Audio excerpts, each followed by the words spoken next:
ये जो हादसा हुआ है 9 अगस्त करीबन 10:30 बजे। दोस्तों, इंडिया के कोलकाता शहर में 9 अगस्त 2024 की सुबह एक ऐसी खबर सामने आती है जो पूरे देश को हिलाकर रख देती है।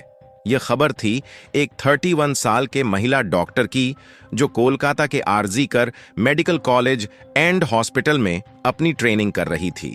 हॉस्पिटल जैसे सुरक्षित माने जाने वाले जगह पर इस महिला डॉक्टर का रेप के साथ मर्डर होना काफी चौंकाने वाला था। इस घटना का खुलासा तब हुआ जब डॉक्टर के डेड बॉडी का पोस्टमार्टम किया गया, और जो रिपोर्ट सामने आई उसने लोगों की रूह तक को हिला दिया, क्योंकि यह मामला सिर्फ एक मर्डर का नहीं है बल्कि इससे कहीं ज्यादा खौफनाक है। पोस्टमार्टम रिपोर्ट में खुलासा हुआ कि उस डॉक्टर की हत्या गला घोंट कर की गई थी, और इतनी ताकत से कि उनका थायराइड कार्टिलेज तक टूट गया था। इस हत्या के पहले डॉक्टर ने अपनी जान बचाने के लिए कोशिश किया था। इसका सबूत उनके शरीर पर मिले कई निशानों से मिला। सबसे डरावना सच तब सामने आया जब डॉक्टर के प्राइवेट पार्ट्स पर घाव के निशान पाए गए, जिससे साफ हुआ कि यह सिर्फ मर्डर का मामला नहीं था, बल्कि यह रेप के बाद किया गया खौफनाक हत्याकांड था। हैरान करने वाली बात यह है कि हॉस्पिटल के सेमिनार हॉल में इतनी बड़ी घटना हो जाती है और किसी को कानों कान खबर तक नहीं होती।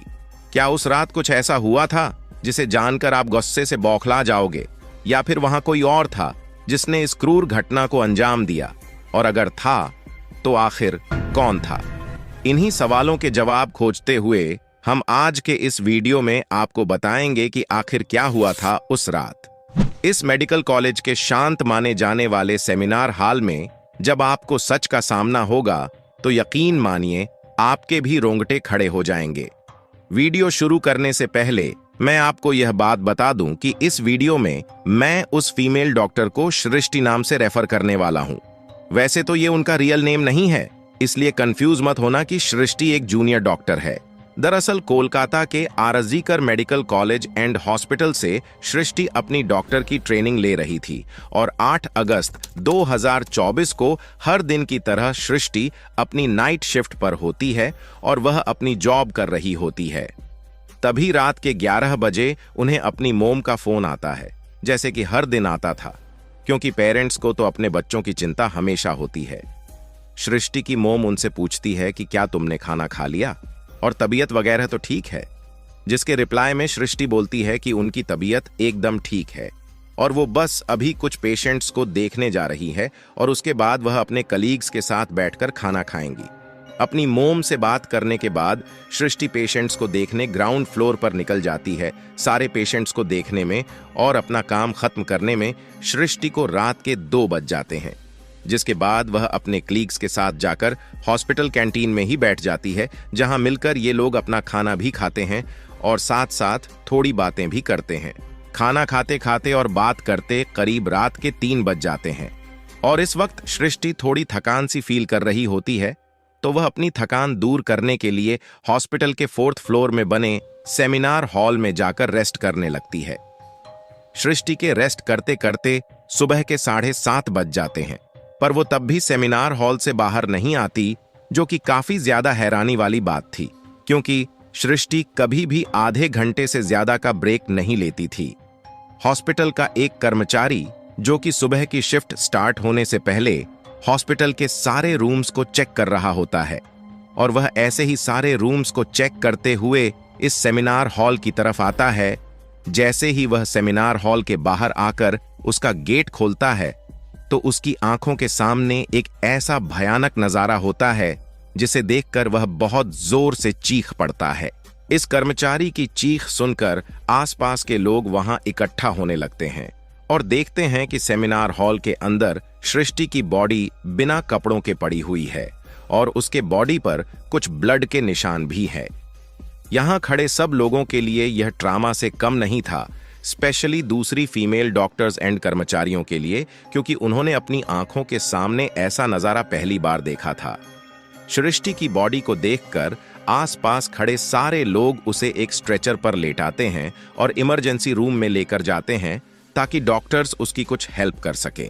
काफी देर तक डॉक्टर्स के स्ट्रगल करने के बाद भी सृष्टि कुछ घंटों के बाद अपना दम तोड़ देती है, लेकिन हॉस्पिटल में कुछ लोग थे जो कि इस मर्डर एंड रेप केस को एक नॉर्मल केस जैसा दिखाने की कोशिश कर रहे थे ताकि वो इस हॉस्पिटल का नाम बचा सके।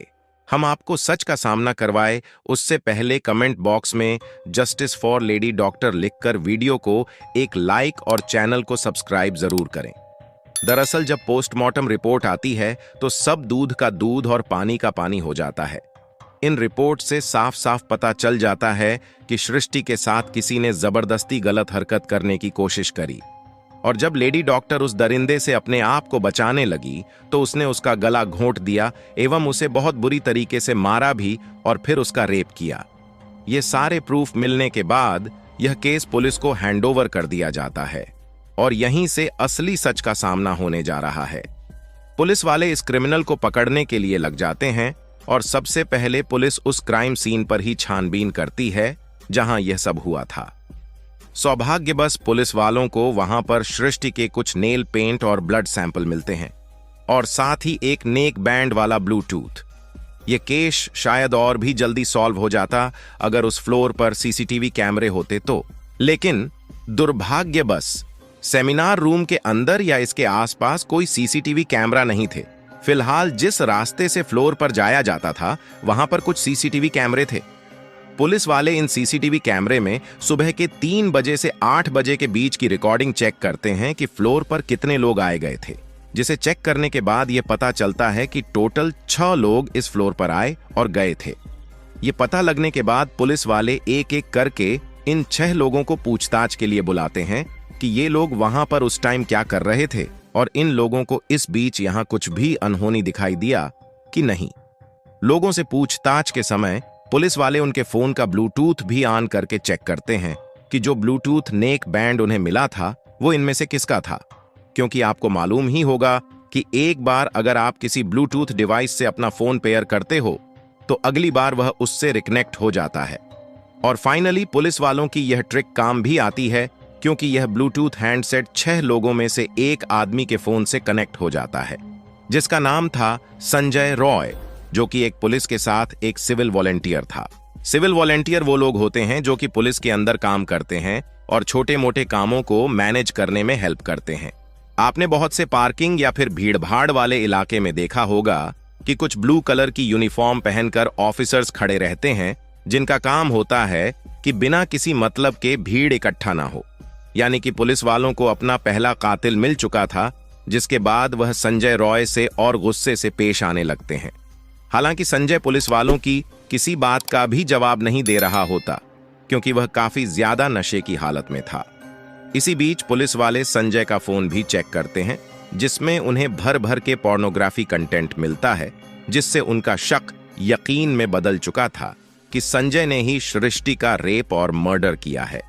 इसके बाद पुलिस वाले संजय रॉय को टॉर्चर करने लगते हैं, जिससे अंत में वह डर कर अपना गुनाह कबूल भी कर लेता है कि उसने ही सृष्टि का रेप करके मार दिया है।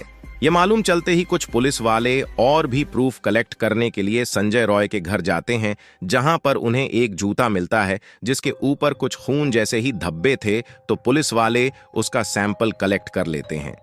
थोड़ी और तलाशी लेने पर पुलिस वालों को संजय के घर के बाहर कुछ कपड़े सूखते हुए दिखते हैं, और यह वही कपड़े थे जो कि उस दिन संजय ने पहने थे, क्योंकि ये सब सीसीटीवी कैमरे में कैप्चर हो गया था, जिससे जाहिर था कि संजय यह प्रूफ मिटाने की भी कोशिश कर रहा था।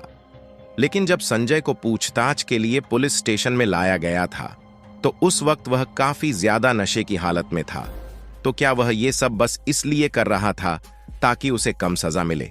फिलहाल बाद में जब पुलिस वाले उस जूते पर लगे ब्लड सैंपल को चेक करवाते हैं तो वो भी सृष्टि के ब्लड से मैच हो जाता है। सॉलिड प्रूफ और इन सारी रिपोर्ट के डिटेल्स को एक साथ कंबाइन करके पुलिस वालों को पता चलता है कि उस रात संजय रॉय काफी ज्यादा नशे की हालत में था और वह रात के 11 बजे हॉस्पिटल में घुसता है। संजय अक्सर हॉस्पिटल में नाइट शिफ्ट किया करता था, तो उसे यहाँ की काफी अच्छी नॉलेज थी कि कहां पर कैमरा है और कहां पर नहीं है।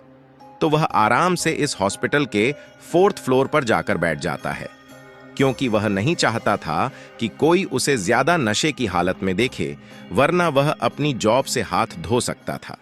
4th फ्लोर पर आते ही वह आराम से सो जाता है। जब उसकी आंख खुलती है तब तक सुबह के 3 बज चुके थे। तभी संजय की नजर सृष्टि पर पड़ती है, जो कि रेस्ट करने सेमिनार हॉल में जा रही थी। सृष्टि को अकेला देखकर संजय के इरादे बिगड़ने लगते हैं। वो पहले काफी देर तक इस फ्लोर के चक्कर लगाने लगता है, यह कंफर्म करने के लिए कि यहां पर कोई और तो नहीं है। जब उसे लगता है कि उसका रास्ता साफ है, तो वह 4 बजे सेमिनार हॉल के अंदर एंटर करता है और फिर वहां से 5 बजने से पहले बाहर आता है।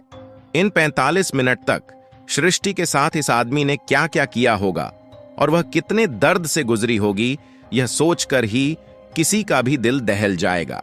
खासकर सृष्टि के पेरेंट्स, जिन्होंने इतनी उम्मीद से और सैक्रिफाइस करके अपनी बच्ची को डॉक्टर बनने भेजा था और वह अकेली बेटी थी, तो उनके लिए यह किसी सदमे से कम नहीं होगा। हालांकि इस केस की इन्वेस्टिगेशन अभी क्लोज नहीं हुआ है और इन्वेस्टिगेशन अभी भी जारी है। और इस दरिंदे के साथ क्या होना चाहिए, अपनी राय कमेंट में जरूर बताएं। साथ ही इस वीडियो को लाइक करके यह जानकारी अपने मित्रों तक शेयर करें। इसी तरह और भी नॉलेजेबल वीडियो के लिए चैनल को सब्सक्राइब जरूर करें। जय श्री राम।